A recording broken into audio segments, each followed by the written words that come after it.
ప్రయాణ ఖర్చుల రూపంలో వేలాది రూపాయలు గుంజుతున్న విమాన యాజమాన్యాల్లో కొన్ని ప్యాసింజర్స్ పట్ల నిర్లక్ష్యంగా వ్యవహరిస్తున్నాయి. ఇందుకు సజీవ సాక్ష్యంగా నిలిచింది ట్రూజెట్ విమాన సంస్థ చేసిన నిర్వాకం. ప్రయాణ మార్గం మధ్యలోనే ఆపి మీ చావు మీరు చావండంటూ వదిలేసింది. హైదరాబాద్ నుంచి తిరుపతి బయలుదేరిన ట్రూజెట్ ఫ్లైట్ కడపలో నిలిచిపోయింది. నిజానికి అక్కడి నుంచి తిరుపతికి వెళ్లాలి, కానీ ఎంతకీ కదలలేదు. ఏంటని అడిగితే సదరు కంపెనీ ప్రతినిధులు సమాధానం ఇవ్వలేదు. కనీసం ప్రత్యామ్నాయ ఏర్పాట్లు కూడా చేయలేదు. దీంతో ప్రయాణికులు గంటల పాటు ఎయిర్పోర్ట్లోనే పడిగాపులు కాయాల్సి వచ్చింది.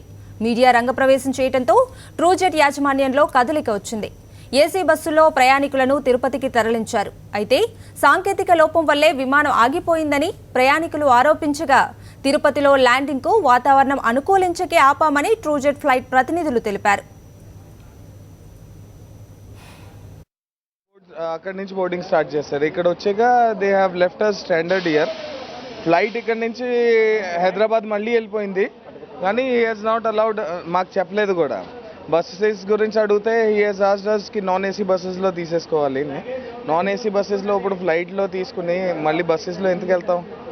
బస్సెస్లో వెళ్ళాక మళ్ళీ ఇప్పుడు వచ్చాక 4 hours మీడియా వస్తుంది, అందరూ ప్రెషర్ పెట్టాక ఇప్పుడు ఏసీ బస్సెస్ పంపుతున్నారు. I'm really sorry. The sorry states of affairs this company is running, it's going to collapse soon.